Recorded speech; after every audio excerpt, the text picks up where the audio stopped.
Thanks a lot, and I'm excited. Hey, Behzad, how are you? Doing great. All right, Oh, coming in from New York there. I'm glad to introduce Behzad Soltani, the EVP. He has a lot of titles: Commercial President and Chief Technology Officer at Movado Group. We've talked before, and I really enjoyed it, so I'm happy to be back with you again. Um, Our focus is going to be on agility, adaptability, and resilience in a post COVID world. And God knows nothing more critical than agility at this point. And I know you have a lot to share. So we'll talk a little bit. I'm going to start with my first question. It's been a long year. That's an understatement. And at no point in e-commerce has agile mattered more. So what were the first signs in your mind that you needed to change? Like the red flag came on and you had needed to adapt from Movado, and how did you react aside from, oh my God, how am I going to do this? And when did you know that agility within the organization would be essential? absolutely. First, hi, Lauren. Great to be here. And gosh, there are certain things you want to relive and then get reminded of, and then there are other things, and this is one of those things you hopefully want to get past. But great question. So for us, really, we obviously have a very large portion of our business that is through wholesale. Once the various regions of the world and obviously in US as well, we noticed a complete shutdown. We knew our business is going to be disrupted. So the first thing we realized that a lot of decisions had to be made, and we really needed a framework to be able to react fast and based on things that were changing hour by hour, day by day. How do we accelerate our decision making process? So we created a war room and really try to make the decision making really agile at the company. And one of the first decisions that obviously we had to make was around the health and safety of our team. So again, putting just making sure that obviously our workforce is enabled to work remotely. We close our offices. And then obviously once we have empowered our teams to operate remotely, we quickly focused on things that we could control. Obviously, digital channels were one of the things that were actually we're accelerating. So and we're seeing a lot of traction in this. We want to make sure we're supporting both our own and on our partner digital channels by providing them with the right assets and support. And lastly, but not least, was really it was important for us to be able to control costs. So because our business was being completely affected by this, and we had to really make smart decisions about our investments as a company has a lot of brands. Really, marketing investments are a big portion of our spend. So we really pivoted to a lot more digital marketing investments because those are a lot easier to turn on and turn off and measure. So we were able to really affect our cost structure that way. So these things really helped us and managed to manage really through this really tough time. And I believe we have come out of this even stronger as an organization. Yeah, that's the one plus side of this is the strength on the back end. But anyway, was there one thing, I know this wasn't one of our questions, that surprised you in the war room when you came in, when came in, I shouldn't use the word came in, but when you arrived on your Zoom call for your war room that you went, we did not expect this. That like you can think of, like look back on and have an aha moment from.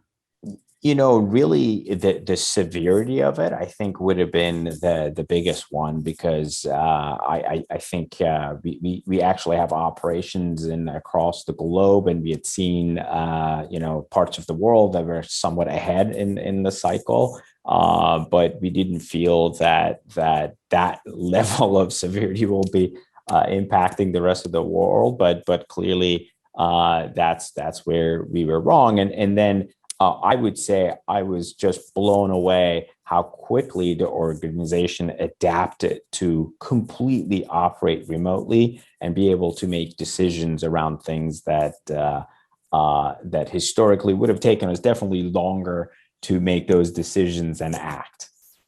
Well, it's the old story, necessity is the mother of invention. At that point, you You either got come it. up with it or you're going to be not in a great position. So one of the things I remember us talking about was, what is something your business had already done that you had prepared for this? It's almost like contingency planning in a way, or that had helped you deal with coronavirus when it came. Like, what did you already have set up? Absolutely. We were really lucky. So the organization had put a digital transformation plan in motion about a couple of years back. And we were right in the middle of deploying some of the key tools, if it means just collaboration tools, something as simple as Slack, Teams, Zoom. A lot of these things we were already right in the middle of working through and then deploying them. And then the other one was obviously our entire e-commerce technology stack, from our platform, from our storefronts to our marketing technology. A lot of these things were pretty far along, and we were really able to leverage those to drive some of this. An example of this is that we had to close our own company stores, right? And they did not have any digital presence. So within 2 to 3 weeks, we were able to stand up a site and start actually supporting our customers, and then really and is now that has just turned into a pretty good sizable business for us, and I'm really proud of the team how quickly they were able to accomplish that. Yeah, it's the old people matter at that point. Is there an interesting lesson, sort of like how John shared, his lesson about the paint? Yours may not be the same, but is there an interesting lesson that you would share with the audience that you learned from the pandemic, or that made you think about maybe how you'll be more agile going forward in the way you conduct your business? Of course, I would talk about two things here. One is just that ability to make decisions really close to the time of execution. That we have. I believe we're going to just sustain that and continue to operate that way. That really allows us to be a lot more efficient. That's one. The other one is a little bit around people. I think having a remote workforce allowed us to keep operating during this challenging time, and our productivity, our teams were just out of this world. But there is that element of, you have to kind of be careful because people are not all in the same office, and you kind of sometimes lose touch and the pulse, how difficult people, how hard people are working. 24/7 digital is all the time. So you really have to watch out for burnout and make sure that you maintain that sense of focus on around our people, which are the most important asset that we have. Well, speaking about the people from an agile standpoint, again, wasn't a question that we talked about. We'll make it a little more fun for us. Is how are you seeing the people in the hiring aspect? And facing that from a retail perspective. I mean, I was at a mall yesterday, and I could have rolled a bowling ball through it in a huge Chicago mall, and it's scary. So, how are you seeing some of this hiring? From a retail perspective? That's a great question, and it just completely a night and day between the teams, right? If you're talking about digital capabilities, really difficult. It's a highly competitive market. Shameless plug: if anybody's in the analytics and data sciences, we are rapidly trying to fill positions there. Please ping me, but those positions, it's a very competitive environment, and you have to obviously be building bench and so on. But there are other parts of the space, as you mentioned yourself, that obviously have been dramatically affected by this, and there is a little bit more flexibility there. So that's pretty much as you mentioned, that's what we are seeing as well.